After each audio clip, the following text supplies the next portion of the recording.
Lan arriskuen prebentzioan askotan egoten da tendentzia handia mugatzeko lanean gertatzen diren istripuetara.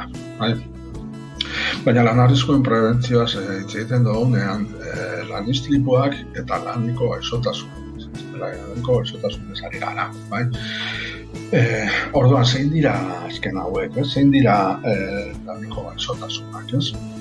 Baina normalean egoten dira zuzenean erlazionatuta lanarekin, bai?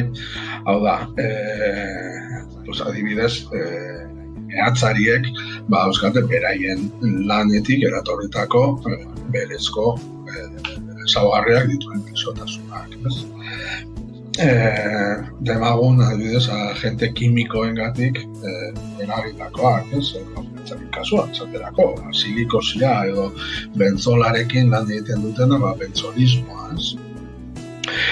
Gerta daiteke adibidez, azaleko arazoak eukitzea, ez? Azaleko minbizia, dermatitisa, kalean lan egitearen ondorioz, eta gerta daiteke bai arnasbideetatik hartutakoak, ez? Esaterako, eta oso ezaguna den amiantoarekin lan egiten kasua, asbestosia, ez? Pairatu duten langileak, ez? Baina hor egon behar da harreman hori lana eta amiantoarekin lan egitea eta horren ondorioz asbestosia garatzea, ez? Izan daitezke bai infekziosoak edo parasitarioak, ez? Dela hepatitis bat, o dela ISA, tuberkulosia edo tetanusa, bai? Izan daitezke bai agente fisikoek eragindakoak, adibidez begila osoa, hipoakusia edo gor geratzea, edo izan daitezke sistemikoak, ez? Azaldeko dominiketako biziak eta horrelakoak, ez? Baina esan bezala beti egon behar da harreman hori. Lana, lanpostua eta gaixotasuna. Orduan horretarako estatuak egiten duena, gobernuak egiten duena da zerrendatu gaixotasuna, zerrendatu lanpostua eta gaixotasuna. Orduan, laneko gaixotasun hori izango da, lan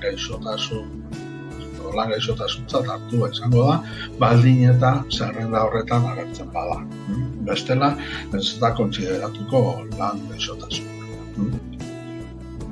Pentsa dezagun, laneko gaixotasunen kasuan, ez garela bakarrik esposizio denbora bat edo lana eta gaixotasunaren arteko kausalitatea harreman baten aurrean bakarrik, ez? Pentsa dezagun esaterako gaixotasun kroniko bat daukan gaixo baten eta gaixotasun hori areagotu egiten zaiola.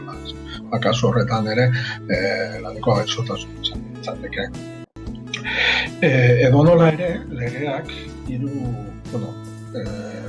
hiru agente bereizten ditu, baina gero bidea zabalik ikusten du bai beste agente batzuengatik sortutako gaixotasunetara, ezta? Agente horiek dira aipatu ditugun agente kimiko, fisiko eta biologikoak, bai?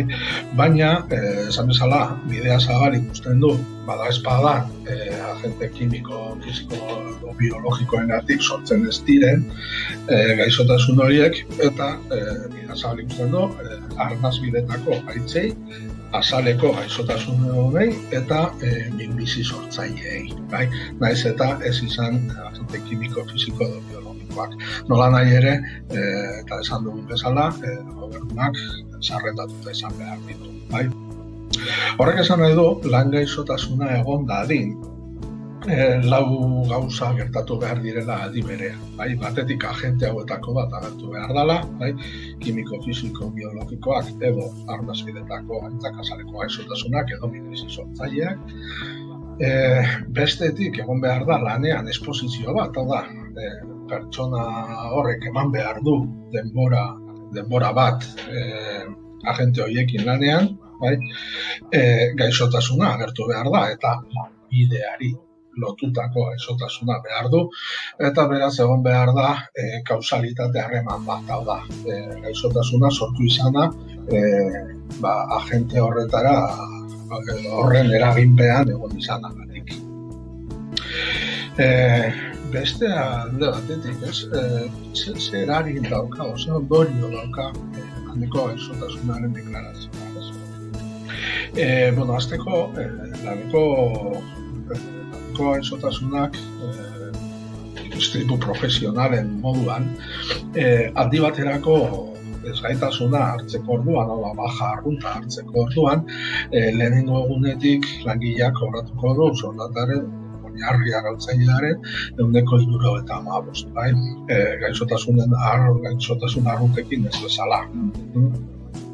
Bestalde batetik, kalte ordaina jasotzeko orduan ere, kalkulua desberdin izango da. Koordenez altuagoa izango da, diru pertzepzioa, baldin eta laneko gaixotasuna deklaratua izan da.